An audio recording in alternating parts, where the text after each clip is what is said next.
అల్లు అర్జున్ గారు నిన్న ముఖ్యమంత్రి గారు అసెంబ్లీలో ప్రస్తావించిన తర్వాత మీరు ప్రెస్ మీట్ పెడతారనంటే పశ్చాత్తాపంతో ప్రెస్ మీట్ పెడుతున్నారని చెప్పి నేను అనుకున్నా.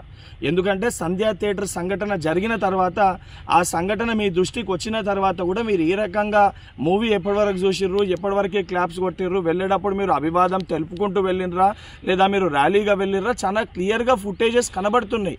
మీరు అవన్నిటినీ పక్కన పెట్టి ఏదో జరగలేదు, నా దృష్టికి రాలేదని చెప్పి మీరు మాట్లాడుతున్నారు. సరే, మరుసటి రోజు మీ ఇంటి దగ్గర కూడా మీరు ఆ ఇన్సిడెంట్ జరిగిన తర్వాత కూడా పటాకీలు కాల్చుకున్నారు. సరే, ఆ విషయాలన్నింటినీ కూడా మేము ప్రస్తావిస్తలేము అని మీరు మాట్లాడుతూ ఏమని అంటారు, తెలుగుని సత్తా చాటుతున్నాం అని మాట్లాడుతున్నారు. తెలుగుని సత్తా చాటేది ఉంటే మన వలన తెలుసో తెలియకనో ఏదైతే సంబంధించి సంఘటనలో మనుషుల ప్రాణాలు పోయే విధంగా అటువంటి ఒక చర్యలు జరిగినప్పుడు దాన్ని ఏదైతే సంబంధించి సానుభూతితోటి స్పందించి ప్రెస్ మీట్ నిర్వహించి ఆ కుటుంబానికి అండదండగా నిలిచే ప్రయత్నం చేయాలి తప్ప నిన్న ముఖ్యమంత్రి గారు ఏదైతే ఈ ప్రజాప్రభుత్వము ప్రజలకు అండదండగా ఉంటుంది, ఎవరు తప్పు చేసినా కూడా ఊరుకోము, శిక్షిస్తామని చెప్పి ముఖ్యమంత్రి గారు వారి స్థాయిలో తెలంగాణ ప్రజానికానికి ఒక ధైర్యం, ఒక భరోసా కల్పిస్తుంటే దాని తర్వాత మీరు ఈ రకంగా ప్రెస్ మీట్ పెట్టడం అనేది ఇది సరికాదు.